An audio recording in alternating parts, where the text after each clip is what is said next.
Assalamualaikum warahmatullahi wabarakatuh. Sahabat perisai mukmin yang dirahmati Allah Subhanahu wa taala. Pada perjumpaan kali ini, Al-Fakir membahas keutamaan doa orang tua untuk kebaikan anak-anaknya. Perlu diketahui bahwa doa dari orang tua adalah syarat utama bagi suksesnya seorang anak. Karena doa adalah perlambang ridho.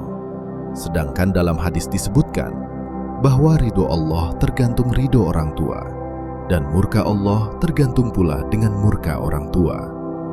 Dari Abdullah bin Amru radhiyallahu anhuma, ia berkata, Rasulullah Shallallahu alaihi wasallam bersabda, ridho Allah tergantung pada ridho orang tua, dan murka Allah tergantung pada murka orang tua.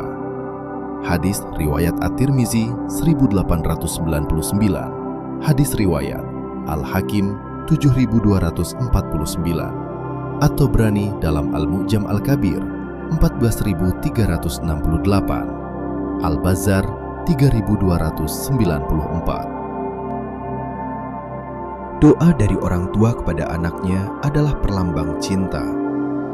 Ia tidak tergantung dengan bakti kita kepada keduanya, sehingga tidak jarang kita jumpai banyak anak-anak durhaka yang tetap didoakan oleh orang tuanya, lebih-lebih lagi seorang ibu. Meskipun dengan sempurnanya bakti, doa itu akan semakin terasa khasiatnya. Suatu pelajaran yang mesti diketahui oleh setiap orang tua.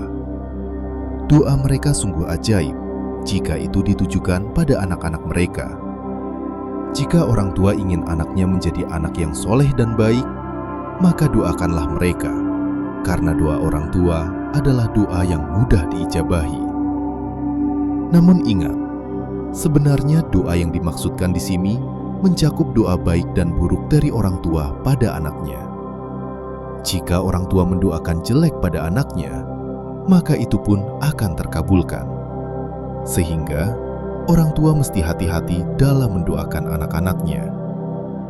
Dari Abu Hurairah radhiyallahu an, Nabi Shallallahu alaihi wasallam bersabda, 3 doa yang mustajab yang tidak diragukan lagi, yaitu doa orang tua, doa orang yang bepergian, safar, dan doa orang yang dizolimi. Hadis riwayat Abu Daud nomor 1536. Dan dalam hadis yang lain dijelaskan, dari Anas bin Malik radhiyallahu anhu, Nabi Shallallahu alaihi wasallam bersabda, tidak doa yang tidak tertolak, yaitu doa orang tua, doa orang yang berpuasa, dan doa seorang musafir. Hadis Al-Baihaqi dalam Sunan Al-Kubro. Dalam 2 hadis ini disebutkan umum, artinya mencakup doa orang tua yang berisi kebaikan atau kejelekan pada anaknya. Juga dari Abu Hurairah radhiyallahu anhu, Rasulullah Shallallahu alaihi wasallam bersabda, 3 doa yang mustajab yang tidak diragukan lagi, yaitu doa orang yang dizolimi, doa orang yang bepergian, safar, dan doa baik orang tua pada anaknya. Hadis riwayat Ibnu Majah nomor 3862. Riwayat ini menyebutkan bahwa doa baik orang tua kepada anaknya termasuk doa yang mustajab dan dikabulkan. Muhammad bin Ismail Al-Bukhari membawakan dalam kitab Al-Adabul Mufrad beberapa riwayat mengenai doa orang tua.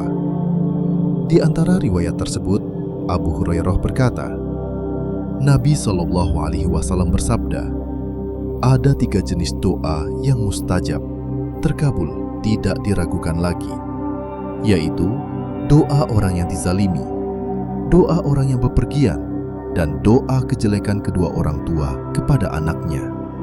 Diriwayatkan oleh Al-Bukhari dalam Al-Adabul Mufrad nomor 32. Dikatakan hasan oleh Syekh Al-Albani dalam Sahih Al-Adabul Mufrad nomor 24. Hadis ini menunjukkan bahwa doa jelek orang tua pada anaknya termasuk doa yang mustajab.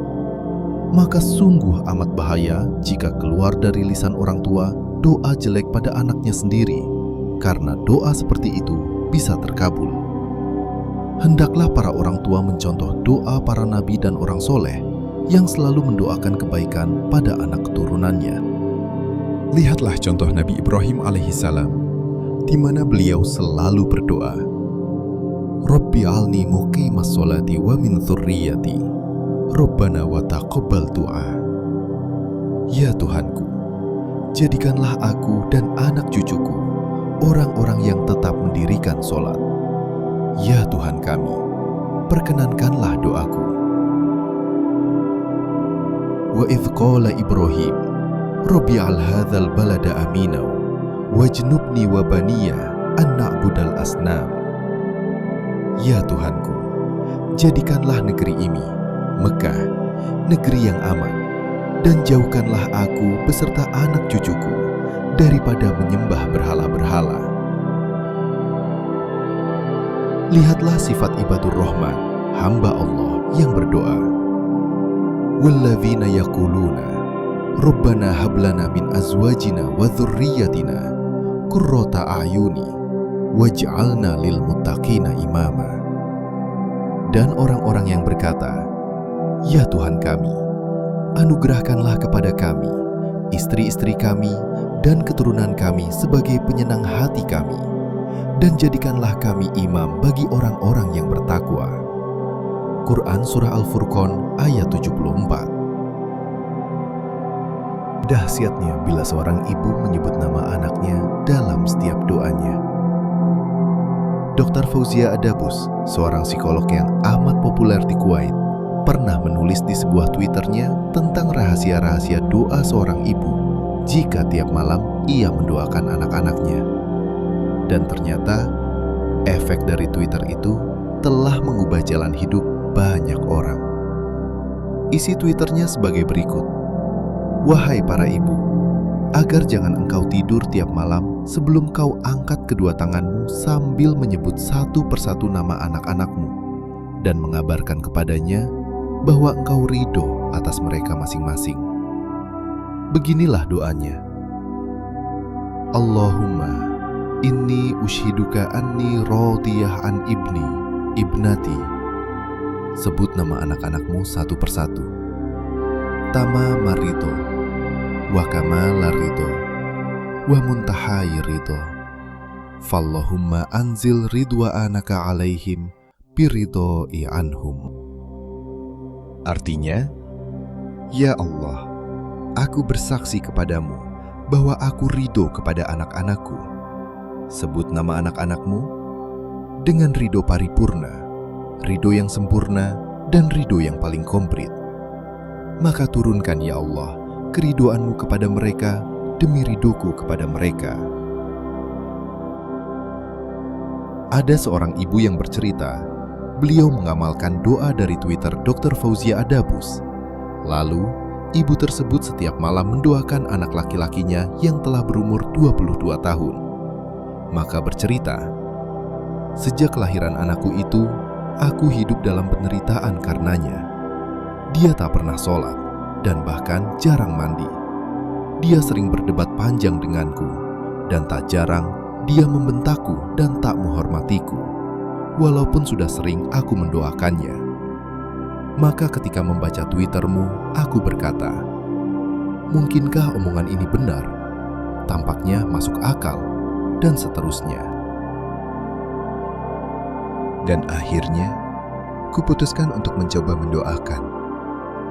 Lalu setelah seminggu, mulai nada suara putraku kepadaku melunak. Dan pertama kali dalam hidupku, aku tertidur dalam kedamaian. Dan kemudian kudapati putraku mandi, padahal aku tak menyuruhnya. Minggu kedua, dan aku terus mendoakannya sesuai anjuranmu. Ia membukakan pintu untukku dan menyapaku. Apa kabar ibu?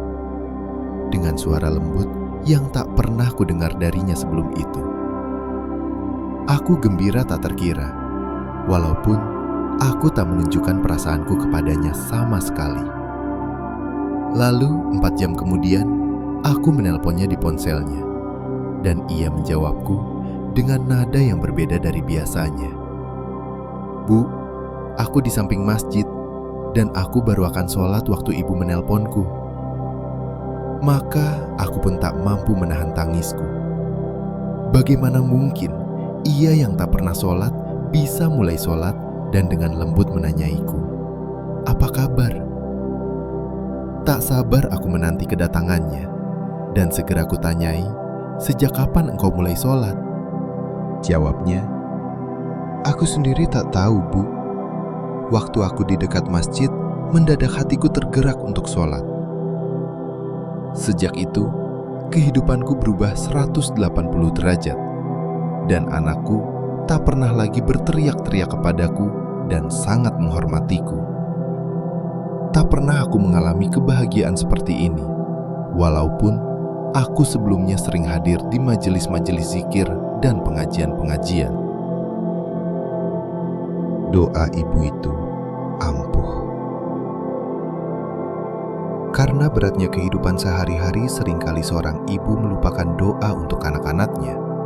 Sering juga dia menganggap bahwa pusat-pusat bimbingan psikologi adalah jalan lebih baik untuk perkembangan anak-anaknya.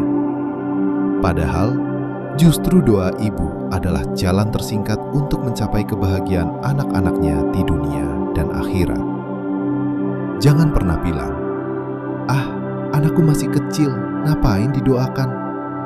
Jadi doakan mereka mulai sekarang, dan jadilah orang yang bermurah hati dengan doa-doamu untuk mereka. Allah telah mengkaruniai kita para ibu sebagai wasilah bagi anak-anak kita dalam hubungan mereka dengan Allah melalui doa-doa kita untuk mereka. Kita bisa melakukannya kapanpun kita mau, dan kita bisa mengetuk pintunya kapanpun kita mau. Dan Allah tidak pernah mengantuk ataupun tidur dan tidak pernah lupa. Semoga Allah memperkenankan doa kita sebagai orang tua yang berisi kebaikan kepada anak-anak kita. Dan anak-anak kita berada dalam kebaikan serta terus berada dalam bimbingan Allah di jalan yang lurus. Jika kita sebagai anak, janganlah sampai durhaka pada orang tua. Banyak-banyaklah berbuat baik pada mereka, sehingga kita pun akan didoakan oleh Bapak dan Ibu kita. Mudah-mudahan kita semua bisa mengambil hikmah ini. Mari kita terus belajar dan mendekatkan diri kepada Allah Subhanahu wa Ta'ala.